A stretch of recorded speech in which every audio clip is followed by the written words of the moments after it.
Hey everybody, welcome back. It's been a little while since my last upload, I think. I'm not really sure when the last time I uploaded a video. Boy, so many people hate on this truck and give me such a hard time with this truck. It's pretty hilarious. So the deal with this was, I am fully aware that this truck is ugly and beat up or whatever. I mean, it ain't that bad. If I was to do a little bit more body work and give it a paint job, it'd be alright, but people just hate it. I don't know why, but I don't care. You know, I had a lot of fun with it.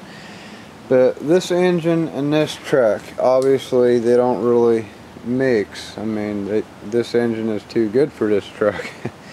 It's like that should be in something really cool. But see, the thing is, I had an engine to build.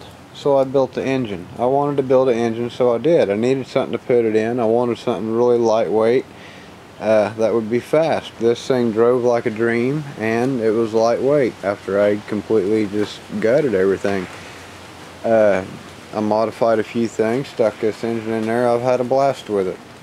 And I don't know why everybody hates it so much. I mean, I don't really care. I like it. So, but anyway, this thing has gotten to the point where it's so rowdy you can't really drive it around town anymore. It's getting, I don't know how to explain it. Like, you can drive it around town, but I even got full exhaust on it with Flowmaster mufflers, and if I put like regular car mufflers on there, it kind of stifles the engine. It has a lot of back pressure. This engine flows a lot of air.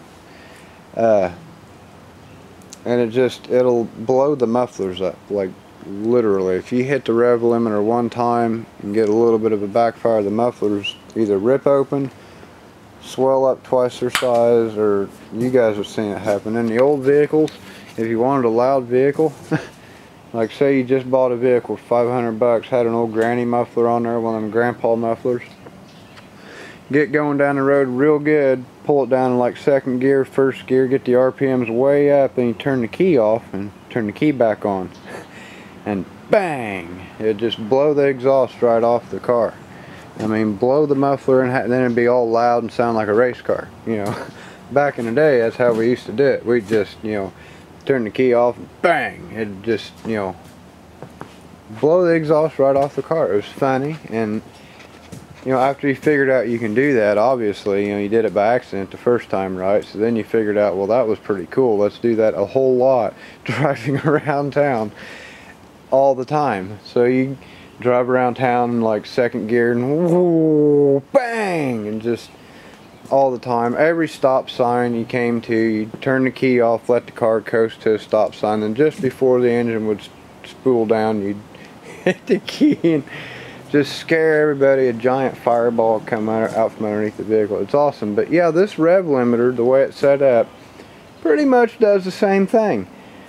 Once it hits the target RPM, it cuts spark intermittently, you know, to different cylinders, and that's all it does, is it cuts the spark. So them cylinders load up with fuel, blow fuel out the exhaust. The cylinders next to it will, the heat, whatever, it will light the exhaust and blow the mufflers off. So you can't just put quiet mufflers on this engine, and so it's kind of loud, you know.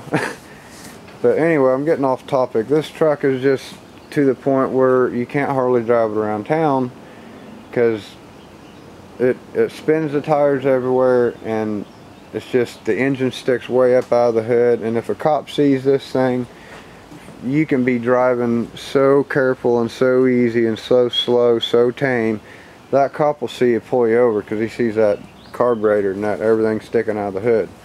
Just woo, you're pulled over, and they won't give you a ticket, but they'll give you a real hard time. So I've always wanted a vehicle worthy enough of putting this engine in, something old, something cool. I've always wanted a Chevy C10. I had a '67 Chevy C10 and I rolled it, racing it. Go figure. Hillbilly drag racing on the back roads. So yeah, I wrecked that truck. I've always kind of wanted another one.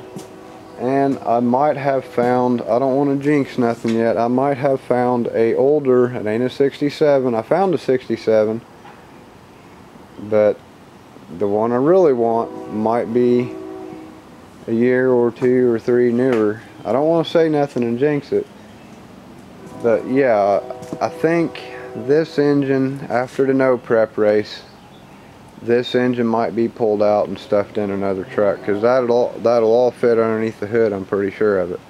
I hope.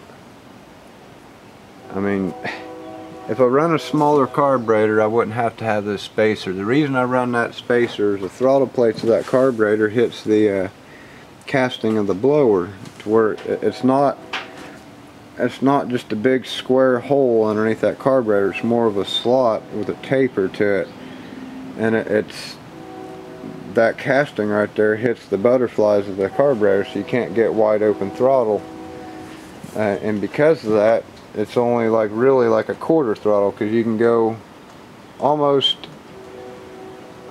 half throttle on the primaries, but that's not enough to engage the secondaries, even if it is mechanical. So the throttle kept getting hung up, and that was really funny trying to figure that out. Like, why I take this carburetor off, it's fine, I bolted up there and it won't, you know. It took me a while to figure out, well, that's too big of a carburetor for that blower. But that spacer solved that. But if I had a smaller carburetor, I wouldn't need that spacer, which would drop me down 2 more inches, which would allow me to either run a short, big breather or a hat style breather with a tube that comes over to one of them big K&M breathers, or do so. I could sneak that underneath of a, you know, I could sneak that under the hood of a C10. Pretty sure of it. I really want to. I don't care if the truck weighs 1,000 pounds more. I don't care if it'll be slower. I'll be able to drive it around town better, because it ain't like, the engine ain't sticking out of the hood. It's a heavier truck, so it'll be a little more tame. You know, the throttle response in this thing is just, because of the stall converter and everything, it's just kind of stupid. Like, if you just give it just a little too much gas, it'll rev way up, and you won't be going very fast, but it'll sound like you are, and everybody looks at you. It's just, this thing's not streetable like it used to be. So I'm really thinking about, after the no prep race next week, maybe retiring this truck, doing something else with it. I don't know yet. I could put like a normal engine in it. I'm thinking, I got the white truck out there that's got a V8 in it. I could put the engine out of the white truck right into this thing, put a hood on it. You know, that engine would fit underneath the hood, and this truck drives really good. This would make a good driver. But as for a race car, you know, I mean, it does alright, but I don't know. And yeah, I got a haircut too.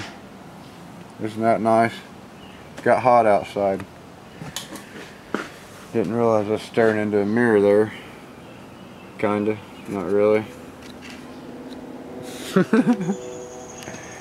Oh man, it's been a long, hot day at work, I'll tell you that much. It's dry and dusty out there, which I'm not complaining, don't get me wrong. I don't like mud. I used to like going mudding and having fun and all that stuff, and after you work in the mud every day for, like, I've been there over 7 years now, I don't like mud. I don't like getting muddy. I don't like getting mud on my boots. I don't like getting mud on my vehicles. You know, somehow this damn thing's got mud in it, and I've never even had it out there. I mean, I've had it out there, but it wasn't muddy, you know. Which that's part of the problem with this thing. No inner fender wells, can't drive it in the rain. No hood, can't drive it in the rain, can't drive it when it's wet out, can't drive it on gravel, can't drive it on anything but dry pavement, because it'll just cover the whole engine and the inside of the vehicle, just like that, with mud and stuff. It's just annoying. I want something cool and old, not something hacked up and from the 90s. Not hating on the S10s, I love this little truck, but I want something cool to put that engine in that's, you know, that would make a nice engine in a truck. I don't know. I just like to turn wrenches, I think. But anyway, there's y'all update video what I've been up to. May 18th and 19th, this bad boy will be at Wagler Motorsports Park, or Motorsport Speedway, whatever, Lions Raceway Park, whatever it's called nowadays. But I'll be there. Be flat towing it with the van on the way there, I think, in case I break something. I don't want to say what I think's going to break, because I'm pretty sure what I think it's going to break. I don't want to, you know, jinx it, but it might break something. A lot. But we'll see. I got a bunch of parts to throw out tonight, a bunch of stuff to do to it. Might not get that done. I might, you never know. But probably not. I need to though. I need to change the oil and filter. I need to change the training fluid and filter and put another pan gasket on it that doesn't leak. So yeah, stuff to do, but I got other stuff to do and it might wait. So see you on the next video.